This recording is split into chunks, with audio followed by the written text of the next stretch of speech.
Y'all, I had conversations with two different flavors of Mad Hatters yesterday, and let me tell you, I am going to tell you. I'm going to tell you. I'm going to tell you. At this point, it no longer angers me or frustrates me. At this point, I just have full pity for them.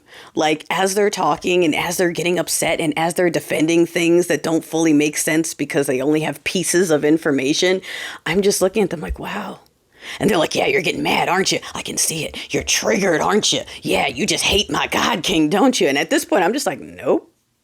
I got nothing to say. Like, I don't even debate them anymore, which of course makes them more upset because that is what they want. They want you angry. They want you debating. Like, they throw it into the conversation when that's not even what you were talking about. They'll just throw out of nowhere. They'll be like, and you hate the stench. I'm like, what?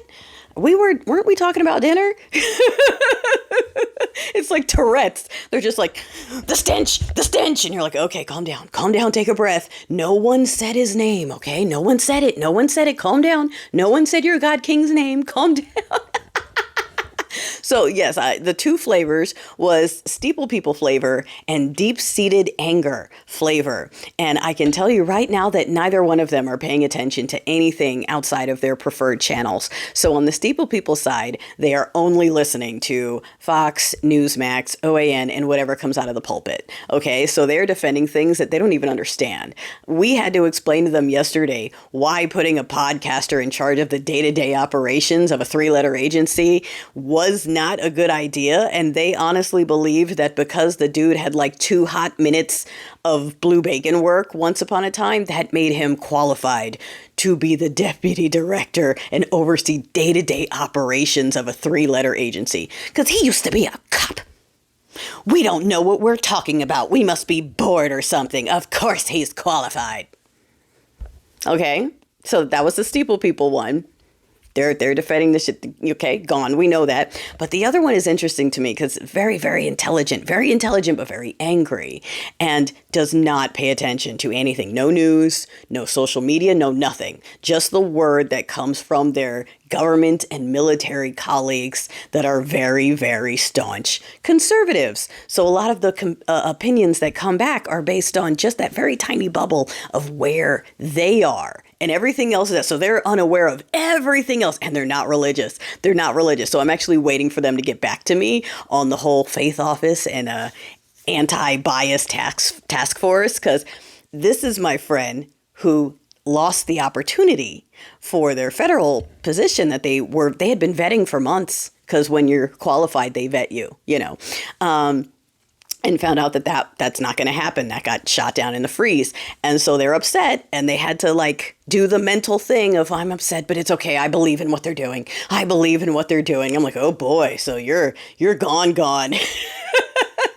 It affected you and you understand what they had to do. Like, do you?